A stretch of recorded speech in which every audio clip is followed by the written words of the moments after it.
ভোটের পরেও ভাঙড় থেকে উদ্ধার হলো বোমা। ভাঙড়ের উত্তর কাশীপুর থানা এলাকায় ভাগালি 1 নম্বর এলাকা থেকে বোমা উদ্ধার হয়েছে।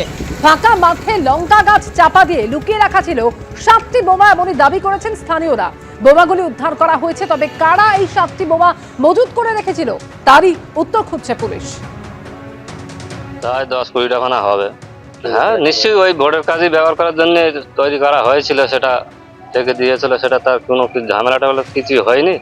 এখন হঠাৎ করে বোমগুলো পেলো, এখন কি করে পুলিশ?